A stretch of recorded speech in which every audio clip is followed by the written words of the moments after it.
You know that feeling? The alarm goes off, and before your eyes are even fully open, your thumb is already swiping open your phone. Within 60 seconds, you've absorbed 3 work emails, 1 political headline, and a photo of someone's perfect morning run. And you haven't even brushed your teeth yet. Here's the uncomfortable truth. The way most of us start our day isn't waking us up. It's wearing us down. Today, I'm breaking down 3 ordinary morning habits that quietly drain your energy before 9 a.m. and what happened when I finally cut them out. For years, I wore my chaotic mornings like a badge of honor. Coffee in one hand, phone in the other, mentally sprinting through a to-do list before I'd even said good morning to myself. I thought that was hustle. What I didn't realize is that I was hijacking my own nervous system before it had a chance to wake up on its own terms. Once I started paying attention to what was actually happening inside my body during that first hour, everything changed. Let's start with the one that surprised me the most. The phone. Not dramatic, not extreme, just the phone. I stopped touching it for the first 60 minutes after waking up. That's it. But that one change ended up reshaping almost everything else. Here's what's happening when you open your phone first thing. You're feeding your brain what I like to call a digital firehose. A flood of demands, comparisons, and low-grade threats, all before your feet hit the floor. An email that needs a response. A headline designed to alarm you. A friend's vacation photo that quietly triggers that "why isn't my life like that" feeling. Psychologists sometimes refer to this as social comparison, and research suggests it can chip away at mood and self-esteem, especially first thing in the morning, when your defenses are still low. Here's something interesting. Your brain isn't fully online yet in that first hour. Many neuroscience communicators point out that the prefrontal cortex, the part responsible for calm, rational decision-making, takes time to fully engage after sleep, while the amygdala, your brain's alarm system, tends to be more reactive early on.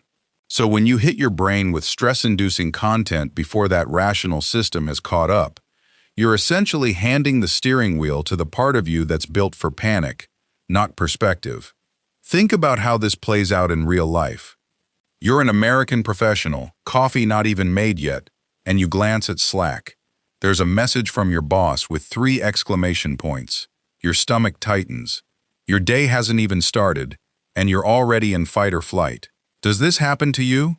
The fix isn't complicated, but it does take discipline. Try keeping your phone in another room overnight, or simply commit to 60 screen-free minutes after waking. Use that time for anything else. Stretching, journaling, staring at the ceiling, whatever. The goal isn't productivity. The goal is starting your day in what I call creation mode, instead of reaction mode. Give it 3 days. Notice the difference in how clear-headed you feel by 10 a.m. Now let's talk about something a little more controversial. Coffee. I'm not telling you to quit coffee. I would never do that to you. But I did stop drinking it within the first hour of waking up, and that single shift changed my entire energy curve for the day. Here's the mechanism. When you wake up, your body naturally produces a surge of cortisol called the cortisol awakening response. It's your body's built-in alarm clock, designed to make you feel alert without any outside help. When you pour caffeine on top of that natural spike, you're not adding energy, you're stacking stimulation on top of stimulation. Studies indicate this combination can contribute to a sharper crash later, because your body eventually has to come down from both the natural cortisol wave and the caffeine at the same time. There's also the adenosine factor. Caffeine works by blocking adenosine, the chemical that makes you feel sleepy. But adenosine doesn't disappear, it just builds up behind the blockade. When the caffeine wears off, usually right around early to mid-afternoon, all that backed-up adenosine hits you at once. That's the science behind the infamous 2 p.m. slump that practically every office worker in America knows painfully well. So what did I replace it with? A big glass of room-temperature water with a small pinch of sea salt, first thing. It sounds almost too simple, but proper hydration after 7 or 8 hours without water can meaningfully affect focus and mood. I pushed my coffee to about 90 minutes after waking, Once that natural cortisol wave had settled, and coffee actually started working better, less jitter, more sustained alertness. Here's a small, practical tip. If you're not ready to give up your first sip entirely, just try delaying it by 30 minutes tomorrow. Small shifts compound. You don't need to overhaul your entire relationship with caffeine overnight. The third habit is the one nobody talks about, and it might be the sneakiest of all: morning multitasking. You know the routine: podcast playing in one ear, mentally drafting your to-do list, checking the weather app, wiping down the counter, all at the same time, all before 8 a.m. It feels efficient. It is not efficient. Every time your brain switches from one task to another, there's a cost, something psychologists sometimes call attention residue. A little piece of your mental focus stays stuck on the previous task even after you've moved on. Stack 5 or 6 of these switches back to back first thing in the morning, and you've burned through a chunk of what some researchers describe as your daily decision fuel before you've even opened your laptop.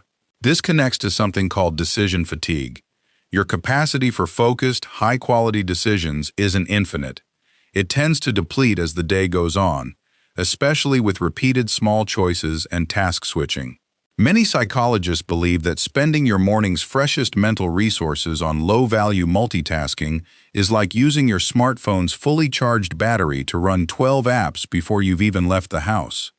Have you ever noticed how by 3 p.m., simple decisions, what to eat for dinner, which email to answer first, suddenly feel exhausting?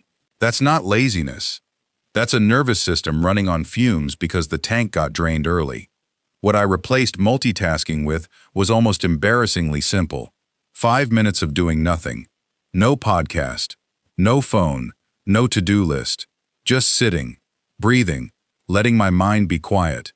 I like to think of it as calibrating the system before asking it to perform. It sounds counterintuitive, doing less in order to get more done, but many wellness researchers associate brief periods of stillness with lower physiological arousal, which can support clearer thinking later in the day. Here's the thread that connects all 3 of these changes. It's not really about phones or coffee or multitasking specifically. It's about the difference between a reactive morning and an intentional one. Every time you let an external input, a notification, a caffeine spike, a scattered task list, dictate the first 60 minutes of your day, you're outsourcing your mental state to something outside your control. But there's another side to this, and I want to be honest about it. This isn't about achieving some picture-perfect, Instagram-worthy morning routine. If you miss a day, or you still check your phone occasionally, that's not failure. The goal isn't perfection, it's awareness. Even doing one of these 3 things, most days, tends to move the needle. So here's what I'd love for you to try. Tomorrow, before you do anything else, pick just one of these 3. Leave the phone in the other room for an hour. Push the coffee back 90 minutes. Or just sit still for 5 minutes before the chaos begins. You don't need a complete life overhaul. You need one different choice, repeated a few mornings in a row. That's how mornings, and eventually, lives, actually change. If this gave you a new way to look at your mornings, hit like so more people can find it.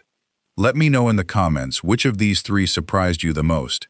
And if you're not subscribed yet, now's a great time.